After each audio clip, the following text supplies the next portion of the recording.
Share বাজারের নতুন এবং গুরুত্বপূর্ণ আপডেট নিয়ে এই ভিডিওটি। তো আপনারা জানেন যে শেয়ার বাজারে ব্যবসা করতে গেলে কিন্তু শেয়ার বাজার সম্পর্কিত যে গুরুত্বপূর্ণ নিউজ ডেটা ইভেন্টগুলো থাকে সেগুলোকে নিয়ে কিন্তু আপডেটেড থাকতেই হয়, আর এই চ্যানেলে সেই ধরনের ভিডিও আপডেট দেওয়া হয়। তো যাই হোক, আজকে যে ডেটে ভিডিওটা হচ্ছে 26/7/2024। তো মার্কেটের কিছু ইম্পর্টেন্ট স্টকের ইম্পর্টেন্ট আপডেট দেখে নেব, সঙ্গে দেখে নেব মার্কেট আজকে কী অবস্থায় ছিল। তো মার্কেট আজকে প্রথম থেকেই কিন্তু একেবারে মহা বুলিশ মুডে ছিল। যে বাজেটের পর কিন্তু একটু নেগেটিভ সেন্টিমেন্টে ছিল মার্কেটটা, মানে সকলেই ভাবছিল যে একটা কারেকশন হবে নাকি, কিন্তু সব কিছু জল্পনার অবসান ঘটিয়ে আজকের ডেটে বিশাল একটা পজিটিভিটি দেখিয়েছে এবং নতুন হাই, রেকর্ড হাই তৈরি করেছে 24,834-এর, যেটা ওপেন হয়েছিল 24,423-এ, যেটা হাই মেরেছিল 24,861 এবং ক্লোজিং দিয়েছে 24,834-এর। আপনি ব্যাঙ্ক নিফটিকে যদি দেখেন, তুলনামূলক একটু কম স্ট্রেন্থ দেখিয়েছে, যেটা আজকের ডেটে 407 পয়েন্টের পজিটিভিটি দেখিয়েছে, 0.80%-এর মতো, 51,295-এ ক্লোজিং দিয়েছে, যেটা খুলেছিল 50,456। সেন্সেক্সকে যদি দেখেন, সেন্সেক্সও 1.62%, প্রায় 1300 পয়েন্টের কাছাকাছি পজিটিভিটি দেখিয়েছে, 81,332-এ ক্লোজিং দিয়েছে, যেটা ওপেন হয়েছিল 80,158, সেখান থেকে কিন্তু বড় সড়ো, মানে আজকে মার্কেট কিন্তু মহা বুলিশ ছিল। তো গত কয়েকদিনে যাদের পোর্টফোলিওতে একটু নেগেটিভিটি দেখাচ্ছিল, আজকে কিন্তু সব কিছুই হয়তো রিকভার হয়ে গিয়েছে। তো যাই হোক, আজকের ডেটে এই পজিটিভিটির কোনো স্পেসিফিক কোনো আপডেট কিন্তু নেই, যেটা আপনি যদি আপডেট খোঁজেন আর কি, যে আরবিআই কোনো ঘোষণা করলো বা রেট কাট হলো, এ ধরনের কিছু নেই। কিন্তু সমস্ত সেক্টরে কিন্তু স্ট্রেন দেখিয়েছে আজকে। সমস্ত সেক্টরকে যদি দেখেন, সমস্ত আপনি যদি মানে প্রথম সারির স্টকগুলোকে দেখেন, প্রথম টপ 10 যে ওয়েটেজ নিয়ে থাকা, রিলায়েন্স ইন্ডাস্ট্রি 1%-এর উপর পজিটিভিটি দেখিয়েছে, টিসিএস 1.5%-এর মতো পজিটিভিটি দেখিয়েছে, এইচডিএফসি ব্যাঙ্ক কিন্তু ততটা পজিটিভিটি দেখায়নি, মার্কেটের সঙ্গে চলেছে, মাত্র 0.10% পজিটিভিটি দেখিয়েছে। কিন্তু আইসিআইসিআই ব্যাঙ্ক 0.78%-এর মতো, ভারতী এয়ারটেল 4.50%-এর মতো পজিটিভিটি দেখিয়েছে, এসবিআই 1.64%-এর মতো পজিটিভিটি দেখিয়েছে, ইনফোসিস প্রায় 3%-এর কাছাকাছি পজিটিভিটি দেখিয়েছে, এলআইসি প্রায় 2%-এর কাছাকাছি। মানে টপ 10 ওয়েটেজ নিয়ে থাকা কোম্পানিগুলো প্রত্যেকটি কিন্তু পজিটিভে শেষ করেছে, বিশেষ করে আইটি কোম্পানিগুলো কিন্তু বড় পজিটিভে শেষ করেছে আজকে। যদি আপনি দেখেন, ব্যাংকিং সেক্টরটা পজিটিভে রয়েছে, সফটওয়্যার আইটি সেক্টরটা 2%-এর উপর পজিটিভে, অটোমোবাইল সেক্টরটা 2%-এর উপর, ফিনান্স সেক্টরটা 1.5%-এর উপরে, ওয়েল এবং গ্যাস সেক্টরটা 0.5%-এর উপরে পজিটিভিটি দেখিয়েছে, হেলথ কেয়ার সেক্টরটাও পজিটিভিটি, মানে সমস্ত সেক্টরে, মেটাল, মাইনিং, এফএমসিজি, পাওয়ার, সমস্ত সেক্টরে কিন্তু পজিটিভিটি দেখতে পারবেন। এবং যার পরিপ্রেক্ষিতে পুরো মার্কেটটাই কিন্তু প্রচণ্ড বুলিশ ছিল আজকে আর কি। তো অন্য কোনো কিন্তু আপডেট আপাতত দেখা যাচ্ছে না। যাই হোক, আপডেট হলেই আমি দিয়ে দেবো যে কী কারণে এত বড় র্যালিটা প্রত্যেকটা সেক্টরে। তো যাই হোক, চলে আসি স্টক স্পেসিফিক কিছু আপডেটে। তো কতগুলো স্টক দিয়ে একটা কিন্তু শর্ট টার্মে আগামী 5 থেকে 15 দিনের মধ্যে কিন্তু একটা বড় সড়ো টার্গেট রাখলো, যেটা হচ্ছে এক্সিস ডাইরেক্ট যে রয়েছে সংস্থা, যে ব্রোকারেজ হাউস, তারা কিন্তু এটা রাখলো। দেখুন, ডিভিস ল্যাব, তারপরে HDFC life insurance, Jindal Saw, Axis direct recommends buy this stock for 5 to 15 days, মানে 5 দিন থেকে 15 দিনের মধ্যেই কিন্তু এই টার্গেটগুলো দেখা যেতে পারে। এক্সিস ডাইরেক্ট টপ 5 যে পিকগুলো রয়েছে আর কি, সেগুলো দেখে নেব এই ভিডিওতে। তো স্টকগুলোর মধ্যে প্রথমে রয়েছে ডিভিস ল্যাবরেটরি, যেটা টার্গেট প্রাইস তারা রেখেছে 4,950 টাকা, যেটা বর্তমানে চলছে হচ্ছে 4,792 টাকায়, আর আজকের ডেটেও কিন্তু 5%-এর মতো বড় সড়ো পজিটিভিটি দেখিয়েছে। তো যেটা টার্গেট তারা রেখেছে 4,950 টাকা, আর যেটা স্টপ লস তারা রেখেছে 4,740 টাকা। 4,740 টাকা স্টপ লস, 4,950 টাকার টার্গেট, আর যেটা চলছে 4,792 টাকা। আজকের ডেটেই 245 টাকা কিন্তু বেড়েছে।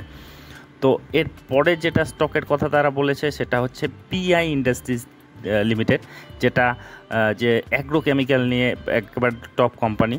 তো যেটা তারা টার্গেট প্রাইস রেখেছে 4,350 টাকা, যেটা বর্তমানে চলছে 4,214 টাকায়, যেটা কিন্তু আজকের ডেটেই বড় সড়ো 5.15%, মানে 206 টাকা আজকের ডেটেই বেড়েছে, 4,214 টাকায় ক্লোজিং দিয়েছে, যেটা টার্গেট প্রাইস তারা রেখেছে 4,350 টাকার, আর স্টপ লস রেখেছে 4,150 টাকার তারা স্টপ লস রেখেছে।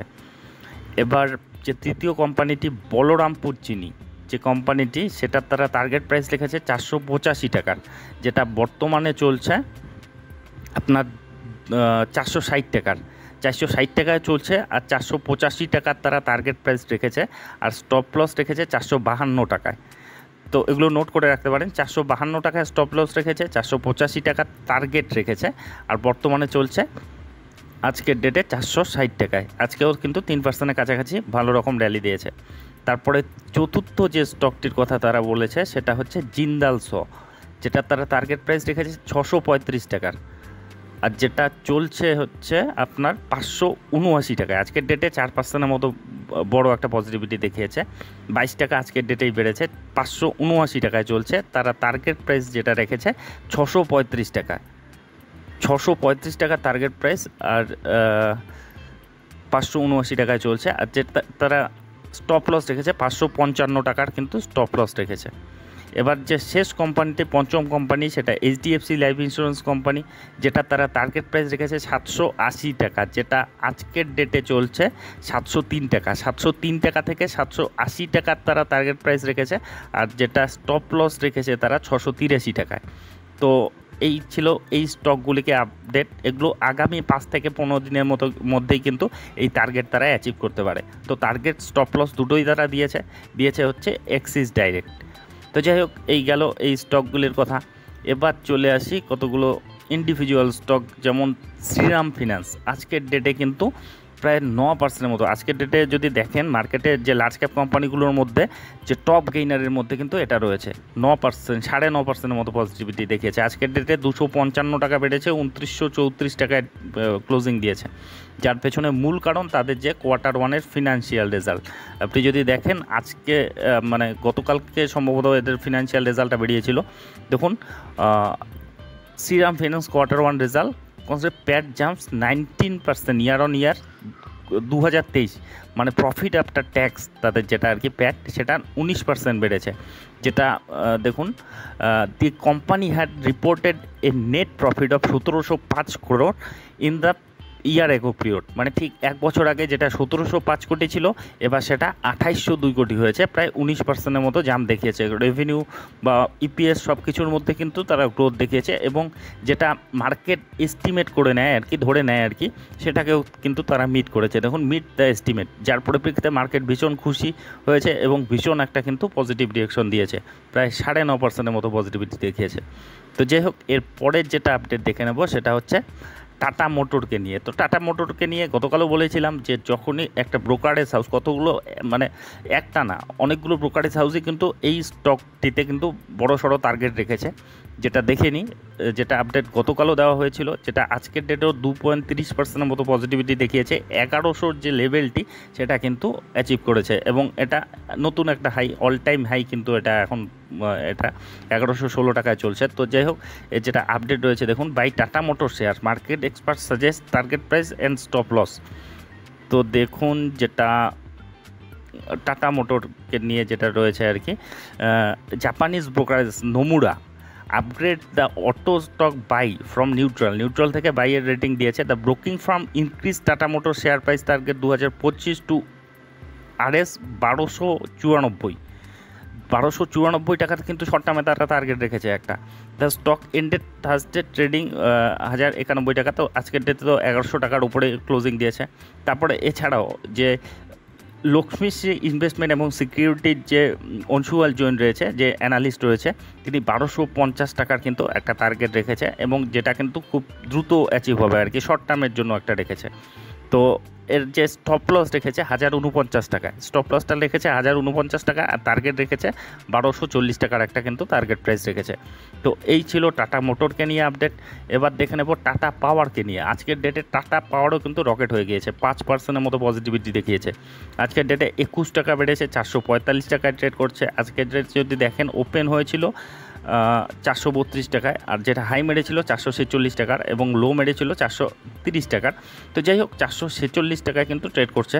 তো যাই হোক, টাটা মোটরের কিন্তু 450-এর যে লেভেলটি, এটা কিন্তু একটা ইম্পর্টেন্ট রেজিস্ট্যান্সের কাজ করছে। এই 450-এর লেভেলটি কিন্তু ক্রস করতে পারছে না। আগেও দেখেছেন আপনারা 430, 435 এরকম ঘরে ঘোরাফেরা করছে, আবার 450-এর কাছে, তার নিচেই কিন্তু মানে সেই লেভেলটি কিন্তু ক্রস করতে পারছে না। কিন্তু 450-এর লেভেলটির উপর যদি সাস্টেন করতে পারে, তবে কিন্তু 500 লেভেলটি দেখা যাবে বলে বিশেষজ্ঞরা বলছে। দেখুন, Tata power share jumps 3% after brokerage initiated coverage to buy rating. তো দেখুন Tata power share per jump Friday morning going 3%, যেটা প্রথমের দিকে ছিল, পরে আরও বেড়েছে। তো হাই 438 টাকা। তো UBS has initiated coverage at major to buy rating on Tata power setting the target price 510 টাকার কিন্তু তারা টার্গেট প্রাইস রেখেছে, যেটা কিন্তু খুব দ্রুত অ্যাচিভ হতে পারে আর কি। তারা যেটা বলছে যদি যে 450-এর লেভেলটি তারা ক্রস করে সাস্টেন করতে পারে। তো এছাড়াও টাটা মোটরের টাটা পাওয়ারের ক্ষেত্রে একটা খবর রয়েছে, টাটা গ্রুপ মাল্টিপ্যাকার সোলার পাওয়ার, যেটা 16,252 কোটির অর্ডার বুক রয়েছে, যেটা মৌ আর কি চুক্তি একটা স্বাক্ষরিত করলো ব্যাঙ্ক অফ ইন্ডিয়ার ক্ষেত্রে, বিওআই এর সঙ্গে করলো যেটা। তো দেখুন একটু ডিটেলসে, Tata power solar system limited, এটা কিন্তু একটা কোম্পানি যেটা wholly own subsidiary of Tata power. Tata power renewable energy লিমিটেডের কিন্তু এটা সাবসিডিয়ারি রয়েছে, আর পুরোটাই কিন্তু টাটা পাওয়ারের আন্ডারে পড়ে, যারা ব্যাঙ্ক অফ ইন্ডিয়ার সঙ্গে যে সিম্পলি ফিনান্সিং অফ রুফটপ সোলারের ক্ষেত্রে ফিনান্স প্রোভাইডের ক্ষেত্রে কিন্তু তারা ব্যাঙ্ক অফ ইন্ডিয়ার সঙ্গে একটা তারা স্বাক্ষরিত করলো আর কি, চুক্তি স্বাক্ষরিত করলো, যেটা ইলেকট্রিক ভেহিক্যাল চার্জিং স্টেশন এবং সোলার রুফটপ ইনস্টলেশনের ক্ষেত্রে। তো যাই হোক, এই পজিটিভ নিউজগুলোই কিন্তু এই টাটা পাওয়ারকে ভীষণ রকম পজিটিভ রাখছে আপাতত, এবং টার্গেট প্রাইসও যে রয়েছে সেটা কিন্তু বাড়িয়ে দিয়েছে। তো যাই হোক, এই আপডেটগুলি নিয়ে এই ভিডিওটি ছিল। তো এ ধরনের আপডেট যদি আপনাদের উপকারে লেগে থাকে তবে অবশ্যই চ্যানেলটি সাবস্ক্রাইব করে রাখবেন, আর ভিডিওটি শেষ পর্যন্ত দেখার জন্য ধন্যবাদ।